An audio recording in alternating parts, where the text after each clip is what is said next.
जब भी हमें कहना हो किसी चीज़ के बारे में कि रुक रुक कर होना, जैसे वर्षा रुक रुक कर हो रही थी, ट्रेन रुक रुक कर चल रही थी या आ रही थी या आ रही है, वह रुक रुक कर दौड़ रहा था या वह रुक रुक कर दौड़ रहा है या ठहर ठहर कर दौड़ रहा है, हवा रुक रुक कर चल रही थी या चल रही है, उसे रुक रुक कर यहाँ आना पड़ा या दौड़ना पड़ा।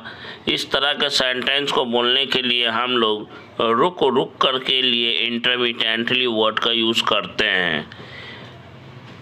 लिसन केयरफुली, इंटरमिटेंटली का यूज़ करते हैं और सेंटेंस बनाने का रूल बहुत ही आसान है। सबसे पहले हम अपनी बात को मुकम्मल करेंगे, यानी सेंटेंस को कंप्लीट करेंगे और सेंटेंस के लास्ट में इंटरमिटेंटली हम लोग लिखेंगे या बोलेंगे।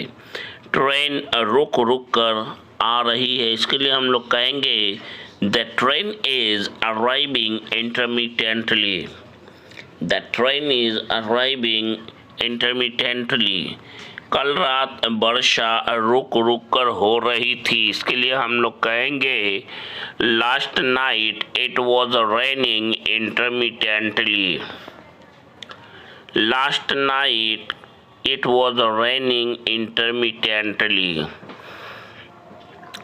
वह रुक रुक कर क्यों दौड़ रहा था, इंटेरोगेटिव सेंटेंस है, तो हम लोग कहेंगे why was he running intermittently. Why was he running intermittently. Next हमारा सेंटेंस है वह रुक रुक कर चल रहा था, ही वॉज वॉकिंग इंटरमिटेंटली। वह रुक रुक कर चल रहा था या ठहर ठहर कर चल रहा था, ही वॉज वॉकिंग इंटरमिटेंटली। उसे रुक रुक कर पैदल क्यों चलना पड़ रहा था, इसके लिए हम लोग कहेंगे Why was he having to walk on foot intermittently? Why was he having to walk on foot intermittently? Next हमारा स्ट्रक्चर है, दोनों का दोनों ज़बरदस्त और एडवांस स्ट्रक्चर है और स्पोकन इंग्लिश में बहुत काम आने वाला स्ट्रक्चर है। मैं सलमान खान की नई मूवी देख कर आया हूँ, वह काम ख़त्म करके आया था, मैं उससे मिल कर आया था, या यूँ कहें मैं उससे मिल कर आया हूँ। क्या आप ऑफिस जाकर आ चुके हैं? जी हाँ, अभी सीखिए और अभी से बोलना सीखिए। स्ट्रक्चर है इसका, सबसे पहले सब्जेक्ट, उसके बाद अगर प्रेजेंट की बात हो रही है तो हैज़ हैव का यूज़ करेंगे और पास्ट की बात रहेगी तो हैड का यूज़ करते हुए वर्ब की थर्ड फॉर्म का यूज़ करेंगे।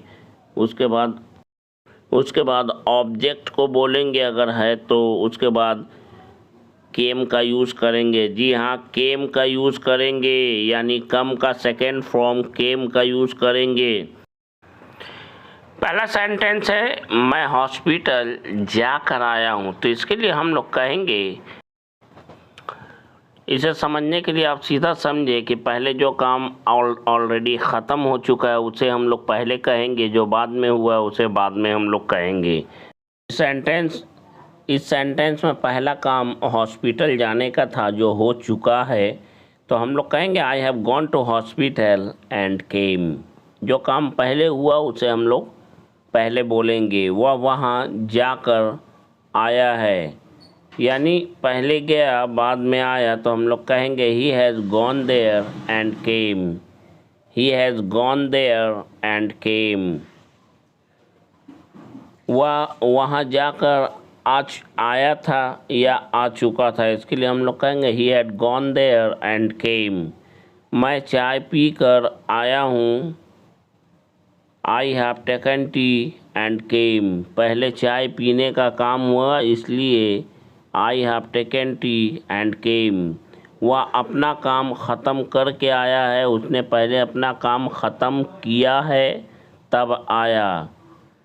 He has finished his work and came. वह विदेश से धारा प्रवाह अंग्रेजी बोलना सीख कर आया है। He has learned to speak English fluently from abroad and came. मैं ऑफिस जाकर आया हूँ. I have gone to office and came.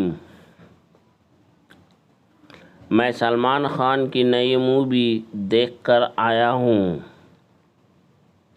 I have watched Salman Khan's new movie and came.